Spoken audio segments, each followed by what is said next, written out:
Bonjour. Charmant, chez vous. Merci Monsieur Belmondo. Nous sommes toujours heureux de vous accueillir à Cinéscopie, même si vous avez tendance à tout faire péter. Moi? Oh, alors là... désolé, mais j'ai des preuves à charge.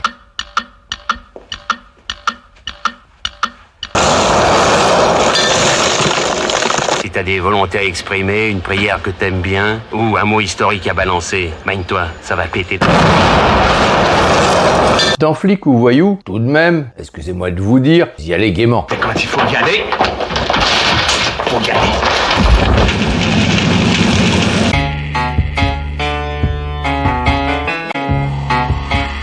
Sorti en 1979, Flic ou Voyou de Georges Lautner marque la rencontre entre le réalisateur et Jean-Paul Belmondo. Quand vous êtes épaulé par un acteur comme Jean-Paul Belmondo, vos préoccupations sont complètement différentes. D'abord parce qu'on spécule sur le fait que les spectateurs viendront voir le film, on vous donne plus de moyens pour le faire. Leur entente sera tellement parfaite qu'ils feront 4 autres films ensemble, dont Le Professionnel, immense succès, et le dernier long métrage de Lautner, L'Inconnu dans la maison. Leur seul échec commun, ce qui n'est pas le cas de Flic ou Voyou, avec presque 4 millions d'entrées dans les salles françaises. Flic ou Voyou, un sujet d'actualité, un sujet explosif, appelé à faire un boom à sa sortie. Oui bon, ça on l'a déjà dit, qu'il fait tout péter Bébel, y compris le box-office. Cette scène que nous venons de voir a été coupée au montage. Le montage, justement, c'est un des points forts du réalisateur. Pour ouvrir son film, Lautner utilise le split screen, l'écran divisé, un montage simultané avec des gros plans des mains puis des visages des deux protagonistes. Cette technique, qui existe depuis les débuts du cinématographe, a surtout été utilisée et popularisée par les Américains dans les années 60-70 avec des films comme Grand Prix, L'affaire Thomas Crown, L'étrangleur de Boston, Carrie. Et les nostalgiques comme moi se souviennent du fameux générique de la série Amicalement Vôtre. Lautner, on le sait, est un grand cinéphile, amoureux du cinéma américain qui l'a souvent inspiré. Dans la séquence du début, il utilise le split screen avec le couple de bistrotiers, les Langlois. Lui, c'est l'excellent Michel Beaune, un ancien de la fameuse bande du conservatoire, comme Belmondo, avec lequel il tournera une douzaine de films et jouera, lors du retour de l'acteur au théâtre, dans les pièces Keane et Cyrano de Bergerac, ce qui témoigne de la fidélité de Bébel. Elle, c'est Catherine Lachance, actrice de grande qualité, très drôle, qui a également fait le conservatoire, mais plus tard. Elle nous a hélas quittés en septembre dernier. Lautner est un orfèvre en matière de montage, comme il le montre dès le début du film. Michel Audiard l'a d'ailleurs écrit pour défendre le cinéaste souvent attaqué par les critiques. Lautner est le meilleur monteur du cinéma français. Audiard a aussi écrit Flic ou Voyou, même si, audace du réalisateur, il faut attendre 5 minutes et demie pour entendre Bébel prononcer la première réplique du film. Lumière, s'il vous plaît. La lumière, forcément, car la lumière, eh bien, c'est le cinéma. Avant le générique, le réalisateur nous offre un morceau de narration visuelle savamment construit avec le verre de l'enseigne au néon du motel Printania qui se reflète dans la porte-fenêtre, puis dans la fenêtre d'une chambre où nous allons pénétrer pour découvrir une scène de crime, constituée de 6 plans, des images arrêtées qui se succèdent et qui, presque irréelles, fausses avec cette lumière crue, cette composition figée, maintiennent à bonne distance le côté sordide. Lautner n'a guère de goût pour la violence. Il a encore recours à l'écran divisé avec l'arrivée d'un duo de personnages, Ray et Massard, dont nous apprendrons plus tard qu'ils sont des flics ripoux, ce qui n'est pas évident à ce stade-là. Lautner entretient le mystère.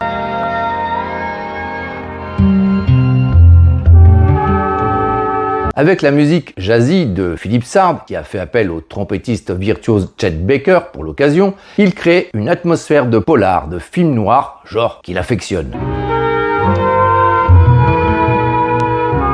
Il soigne également, on vient de le voir, la première apparition de Venantino Venantini avec lequel il a commencé à travailler sur les Tontons Flingueurs, j'en ai parlé dans la vidéo sur ce film, et auquel il fera régulièrement appel. Les deux hommes se fréquentent en dehors des tournages. Quand un journaliste demande à l'acteur si Lautner est un ami, il lui répond « Non, ce n'est pas mon ami, c'est mon frère ». Venantino fait partie de la famille Lautner et il accueillera d'ailleurs Georges chez lui pour le réconforter après le décès de son épouse. Dans Flic ou Voyou, son rôle n'est pas très développé. Il ne joue pas un gentil, lui qui en était pourtant un dans la vie. Eh ben ça y est, Oui, ça y est, l'action va pouvoir commencer. Le personnage, que Jean-Paul Belmondo interprète, dont on ignore tout à ce stade, s'est installé sur le bas-côté d'une route pour dormir, ce qui est assez étrange quand on se déplace dans un véhicule comme le sien, très classe, une 4RAM Super 7. Pas franchement la voiture de Monsieur Tout-le-Monde. Mais bon, nous sommes au cinéma. Et cela nous vaut une scène savoureuse avec l'arrivée de 3 loupards atteints par la date de péremption, à l'époque on ne disait pas encore racaille, qui empêchent notre héros de pioncer et dont les intentions semblent à première vue belliqueuses. Plus nombreux et armés, ils se croient autorisés à exiger de notre héros son fric et ses effets personnels sur lesquels ils ont flashé. Sont chouettes tes boots. Si notre héros n'a pas bien choisi son lieu de repos, nos 3 lascars, eux, ont encore moins bien choisi leur proie. Donne ta veste tant que t'y es. Chouette ta veste. Qu'est-ce que c'est que ça? Pas très futé le gars, on s'en serait douté vu sa dégaine. La réponse de Bébel va donc éclairer sa lanterne éteinte depuis trop longtemps. Ça, c'est un Colt Python 357 Magnum, ici à canon long, dont Belmondo se servira également dans le professionnel et déjà à l'honneur dans le film Police Python 357 d'Alain Corneau avec Yves Montand réalisé en 1976. Ça autorise notre héros à avoir lui aussi une exigence. Ôtez vos frocs. J'aimerais voir ce que vous portez en dessous. On dit que la soirée vient à la mode. Vous noterez que je vous ai évité la lamentable vision de leurs sous-vêtements, qui, je le précise, ne sont pas en soie. Vous n'avez pas perdu grand-chose. Mieux vaut admirer Belmondo au volant de la 4RAM, écharpe blanche au vent, la classe. La musique de Philippe Sard se fait plus enjouer pour accompagner notre héros avec ce thème virevoltant qui convient parfaitement à Belmondo. Nous sommes à Nice, où se déroulera l'action du film, ici plus précisément sur la promenade des Anglais, puis sur les hauteurs de la ville, aux abords d'une luxueuse villa où notre héros fait une halte. Annoncez Antonio Cerruti à votre patronne. Un deuil, on reçoit personne. Ah bon? Dans le scénario, Lautner, Audiard et Jean Herman avaient prévu que Belmondo soit sur une moto, mais ça ne plaisait pas à l'acteur auquel ils devaient soumettre leurs idées durant l'écriture. Le réalisateur n'a pas compris pourquoi ce refus formulé sans aucune explication. Lors d'une conversation en dehors du travail, Bébel lui confie « Comprends Georges, moi la moto je suis pas très fort ». Lautner l'a donc imaginé en 4 rames avec, on va le voir, une entrée fracassante.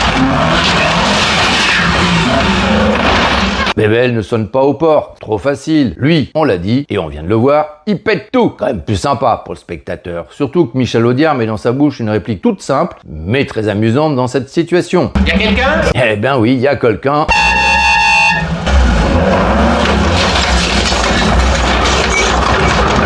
Et l'on peut d'ailleurs s'étonner que ce quelqu'un, qui est pourtant dans la pièce d'à côté, ouverte, mette un certain temps avant de réagir à cette intrusion tapageuse. Mais nous sommes au cinoche, avec Bébel, alors la vraisemblance, pour tout dire, on s'en cogne un peu. Nous sommes là pour nous amuser, que diable. Vous êtes fous? Cette dame, c'est Juliette Mills, l'épouse du commissaire Bertrand, retrouvé mort dans la chambre du motel, au sujet duquel notre héros vient l'interroger. Pour maquiller cette mort, Ray et Massard ont transporté le corps sur la corniche. On a d'abord retrouvé le fringant poulet à l'hôtel Printania en compagnie d'une pute.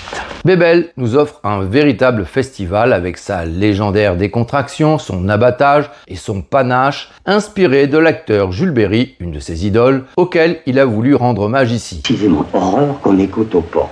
Avec sa société Cerrito Film, Jean-Paul Belmondo est également producteur de Flic ou Voyou. Il a donc son mot à dire sur le script. Lautner a dit comment l'acteur travaille avec ses auteurs. On lui raconte une scène, aussitôt il la joue et invente des idées originales. C'est un ultra fantaisiste doué d'une grande imagination. Je m'appelle Antonio Cerruti. La pute était ma petite sœur.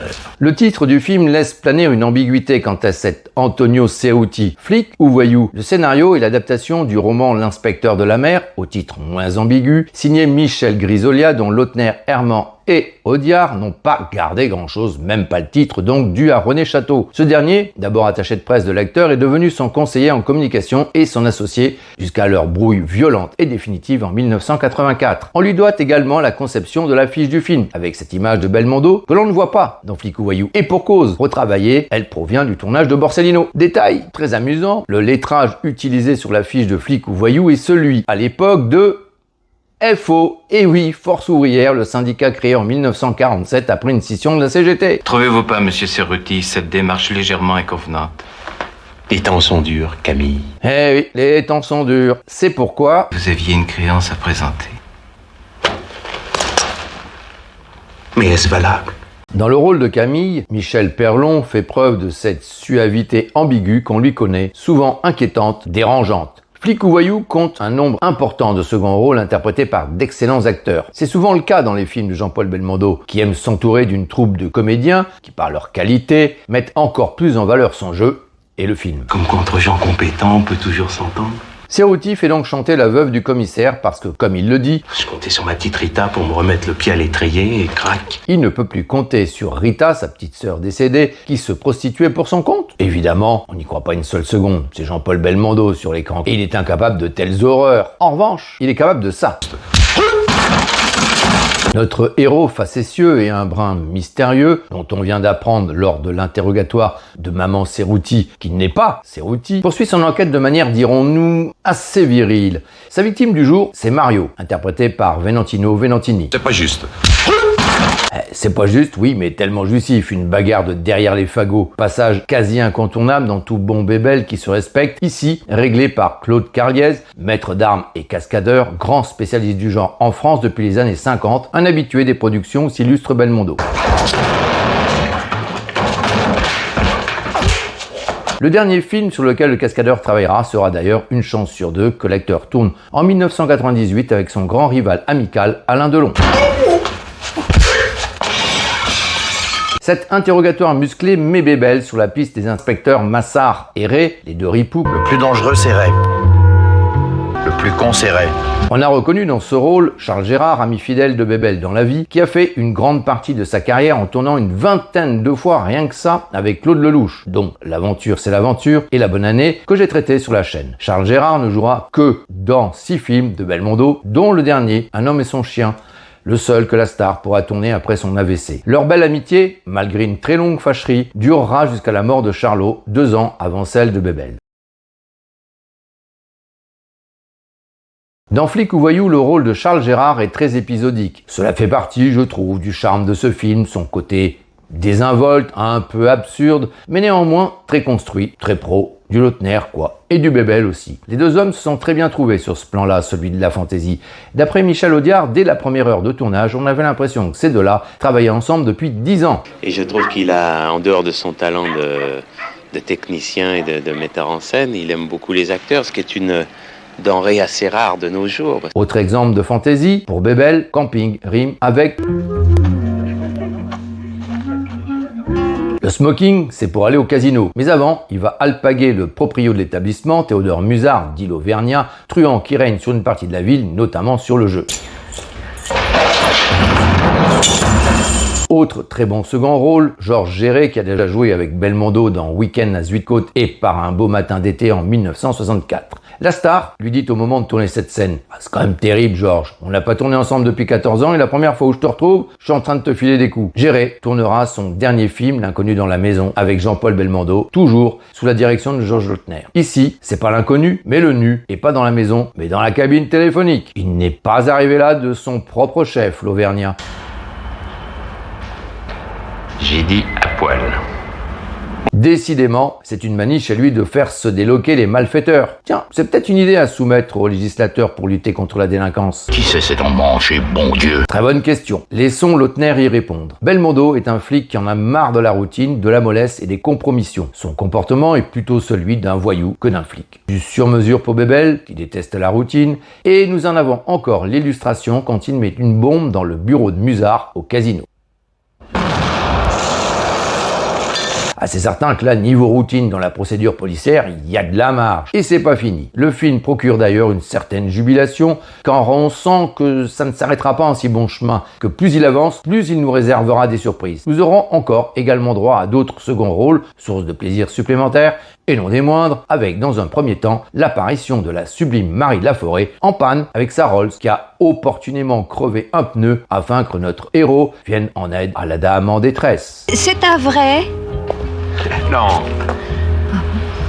Avec Marie Laforêt, Bébel trouve une partenaire de caractère qui lui renvoie très bien la balle. En très bon joueur et amateur de tennis, l'acteur apprécie. Ils tourneront d'ailleurs 2 autres fois ensemble dans Joyeuse Pâques de Lautner, d'après une pièce de l'immense Jean Poiret, et dans Les Morphalous d'Henri Verneuil, où elle a une réplique assez délicate, passée à la postérité, que Michel Audiard place dans sa bouche quand son époux dans le film vient de perdre la vie après avoir uriné sur les fils à nu d'une ligne à haute tension. Allez, je ne résiste pas au plaisir de vous l'offrir. C'est bien la première fois qu'il fait des étincelles avec sa bite. Dans Flic ou Voyou, elle n'a pas toujours des répliques de ce niveau, mais quel que soit le texte, elle sait, par son jeu, lui insuffler de la vie et le valoriser. Vous laissez votre voiture? Ce n'est pas ma voiture. Et maintenant, c'est la voiture de personne. Flic ou Voyou marque le retour de Marie Laforêt sur les écrans après une absence de 6 ans, où elle a poursuivi une carrière internationale de chanteuse et d'auteur-compositrice à succès très populaire, qu'elle va d'ailleurs interrompre longuement. Malgré des débuts fracassants dans Plein Soleil, chef-d'œuvre de René Clément avec, excusez du peu, Maurice René et Alain Delon, elle n'a pas eu au cinéma, je trouve, une carrière à la hauteur de son talent singulier avec une palette si étendue, aussi bien dramatique que comique. Et je ne parle même pas de sa beauté, de son regard qui lui a valu le surnom de fille aux yeux d'or. Et quand notre héros s'étonne qu'elle reçoive seule chez elle un type rencontré sur la route, elle montre qu'elle n'a pas froid aux yeux. J'ai rencontré un homme charmant qui m'a aidé à changer une roue. Si je me mets en tête qu'il va me violer en travers du piano, eh bien mon cher, il n'y a plus de rencontre possible. Le personnage que joue Marie Laforêt s'appelle Edmond Puget-Rostand. C'est une femme de lettres au caractère très indépendant, intimement liée à un important homme politique. Fidèle, attentif, charmant, je l'adore. Il était ministre de... Pour de tout. Président d'un tas de choses. Cela évoque le couple assez libre, réel celui-là, que forment à l'époque Edmond Charleroux, femme de lettres, épouse de Gaston Defferre, souvent ministre dans une carrière où il a cumulé responsabilités et mandats, dont celui quasi à vie, en tout cas jusqu'à sa mort, de premier édile marseillais. Il deviendra également ministre de l'Intérieur après l'élection de François Mitterrand, ce qui ne manque pas de sel en raison de ses liens supposés avec la pègre locale. À quoi jouez-vous? Aux gendarmes et aux voleurs. Je joue une mi-temps dans chaque camp. Il joue aussi au docteur. J'aime le beau.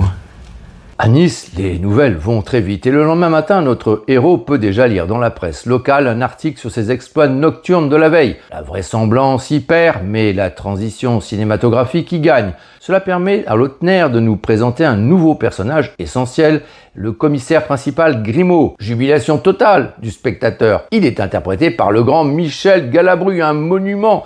Dès cette première apparition, l'acteur sait toucher notre corde sensible avec un sujet qui ne l'est pas moins sensible, la hausse des prix. Le croissant à 1 franc 30. Trouve pas que c'est un maximum? Et voilà.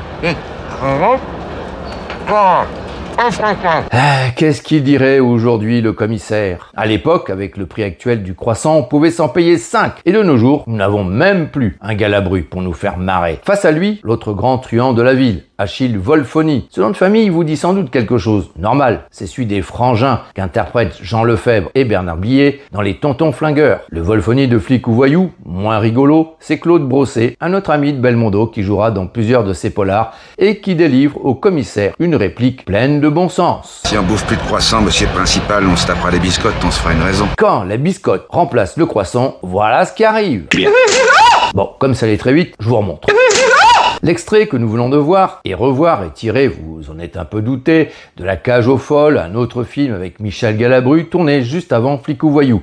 Je ne vais pas détailler sa filmographie qui compte plus de 300 films, car demain, nous y serons encore. Il a marqué de son empreinte de géant le cinéma comique français, même s'il a été honoré d'un César pour un de ses rares rôles dramatiques, Le Juge et l'Assassin. Les honneurs du comique sont les rires des spectateurs. Merci à vous, monsieur Galabru, ou plutôt devrais-je dire... Adjudant, allons, mais on les aura. Dans Flic ou Voyou, il joue donc encore un représentant des forces de l'ordre, mais nettement plus sérieux que dans Le Gendarme de Saint-Tropez. Cela ne l'empêche pas, grâce à sa puissance comique, de nous amuser. Lors de ce petit déjeuner à la terrasse d'un café niçois, il écoute les salades forcément niçoises des 2 parrains de la pègre locale venus successivement se plaindre, ô ironie, de cette guerre des gangs mauvaise pour les affaires. Les Corses plastiques, t'es Marseillais, et t'es Marseillais en plafond éventuellement les Corses. On ne peut pas vraiment appeler ça du désordre. Le plan de notre héros est simple, monter les 2 gangs l'un contre l'autre. Cela ne va pas sans risque, et notre héros tombe donc dans un traquenard pour lui faire porter le chapeau du meurtre de Mario. Conduit au commissariat pour un interrogatoire dans les règles de l'art... Avoue que t'as tué Mario! Il va avoir une grosse surprise, et nous aussi. Plus loin! Qu'est-ce que c'est que ce piège? Mais je veux pas d'histoire de mineur, moi! Est-ce un nouveau coup tordu? On aimerait comprendre. Et j'aimerais comprendre. Moi aussi, papa. Tout le monde aimerait comprendre. T'es plus en Angleterre? T'es plus flic? Gueule plus fort. Cette histoire avec la fille du héros qui s'est sauvée de son collège en Angleterre et vient l'emmerder durant son enquête, déclare Lautner, c'est ce qui a plu à Audiard et lui dans le roman de Michel Grisolia. Ils y voient un sujet de comédie, ce que le livre n'est pas, et c'est tout ce qu'ils en ont conservé. En voyant le film, l'écrivain criera à la trahison et la critique au massacre. Mais face au succès de Flic ou Voyou, le romancier et son éditeur n'hésiteront pas à ressortir en librairie L'Inspecteur de la Mer en reprenant le titre et l'affiche du film, certainement pour des raisons artistiques. Julie Jézéquel, dont c'est le premier rôle au cinéma, interprète avec beaucoup de peps Charlotte. Toujours selon Lautner, Flic ou Voyou, en plus d'un mélange d'action et de fantaisie, nous offre, grâce à ce personnage, un peu de sentiment et nous dévoile le côté tendre de Belmondo qui, dans Un singe en hiver, déjà traité sur cette chaîne, retrouvait aussi sa fille pensionnaire dans un collège.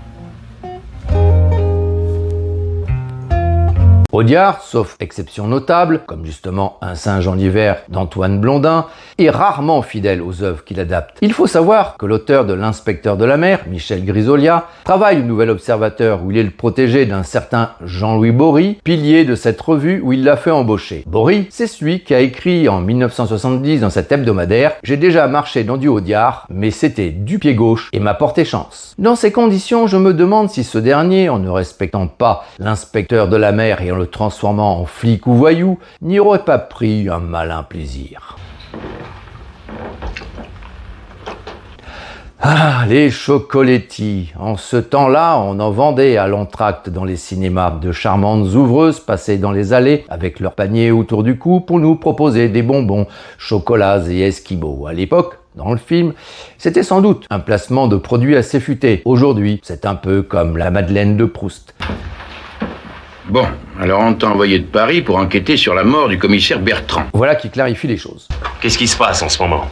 On les arrête, on les boucle, on les condamne, et au bout de 5 ans, ils ressortent. Cette scène rappelle d'ailleurs étrangement celle entre Jean Gabin et Louis Seigné dans Le Pacha, avec un policier qui en a assez de la quasi-impunité de certains malfrats. Jean-Paul Belmondo interprète donc le Commissaire divisionnaire Borowitz de la police des polices. Dans le rôle de Massard, le flic ripou, on reconnaît le très bon Jean-François Balmer, qui aura pas mal de scènes avec Bébel dans la dernière partie du film, où il pourra faire valoir son talent, comme les autres seconds rôles. Permets-moi de te dire, Stanislas, que l'administration a drôlement changé. Pour lutter contre le banditisme, Stanislas Borowitz n'a pas une approche très administrative, et il préconise une méthode moins orthodoxe, plus expéditive, illégale en somme. T'es prêt à me suivre? Ça dépend jusqu'où, commissaire Borowitz. Assez loin. Une partie de la critique, elle, avec sa grille de lecture politique scolaire, n'était pas prête à suivre sur ce coup-là, et elle taxera le film de fasciste. Rien que ça. On a envie de leur dire d'être moins sérieux. Ce n'est que du cinéma de distraction, du cinoche avec un bébel qui s'amuse à nous amuser. La séquence suivante est un autre passage obligé dans un bébel, que l'on attend tous. Il intervient à la faveur d'une reconstitution du meurtre de Mario. Alors allez-y, pas de regret. On est parti. Cette improbable mais amusante évasion va donc être, vous l'avez compris, prétexte à une cascade dont Jean-Paul Belmondo a le secret.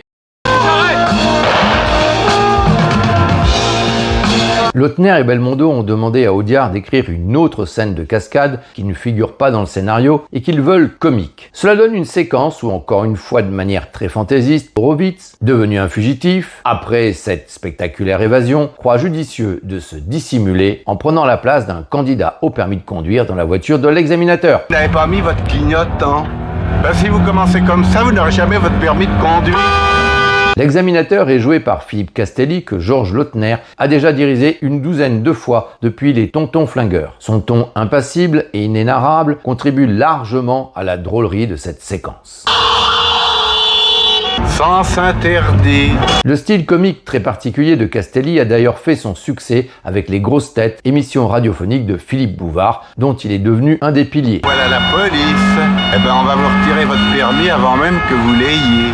La cascade en voiture a été réglée, forcément, par Rémi Julienne, grand spécialiste du genre, déjà évoqué sur la chaîne, notamment dans la vidéo sur le casse d'Henri Verneuil. On donne vraiment le permis à n'importe qui. Dans le casse, Belmondo ne conduisait pas le véhicule contrairement à Flic ou Voyou, où le plus souvent il est au volant.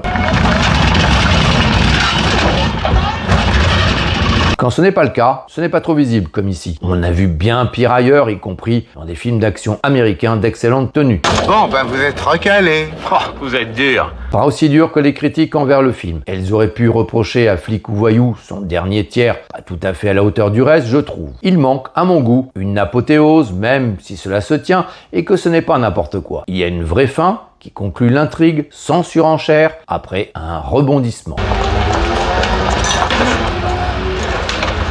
Avant cela, on aura eu droit à d'autres scènes de comédie, notamment entre Charlotte et son père. Je suis enceinte. On t'a autorisé à reprendre des fraises, serre-toi et ne complique pas tout. Et même une avec un chien, quand Stanislas est rejeté par sa fille et Edmond.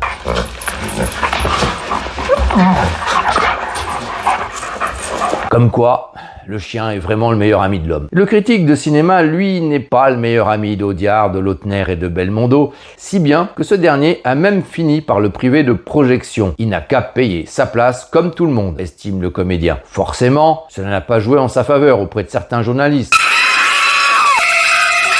Dans une critique de Flic ou Voyou, on peut lire un reproche qui revient dans pas mal d'autres. Bébel flingue à droite et à gauche comme le premier Clint Eastwood venu. Inquiétant. Ah oui, inquiétant. Mais de la part du journaliste, car dans ce film, Bébel flingue très peu et seulement en état de légitime défense.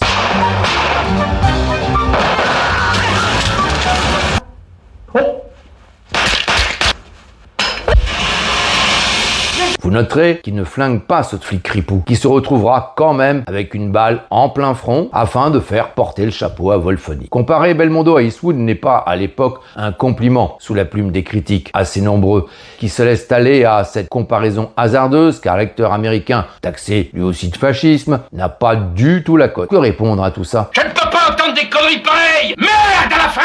Merde. Merde. Comme souvent, la meilleure réponse vient du public qui va découvrir ce nouveau Bébel en salle de cinéma.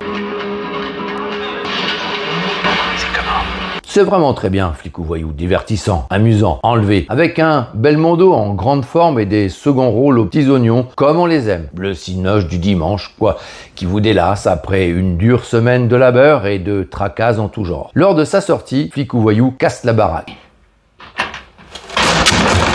C'est le premier film à dépasser le million d'entrées sur Paris périphérie. En raison d'une paire de projets avortés, Le garde du corps de Francis Weber, L'instinct de mort d'après l'autobiographie du gangster Jacques Mérine, Flic ou Voyou marque le retour de Bébel sur les écrans après 1 an et demi d'absence. Un retour triomphal qui clôt une décennie extraordinaire pour lui et en lance une nouvelle prodigieuse avec 5 de ses plus grands succès qui lui permettront de survoler le box-office et la concurrence.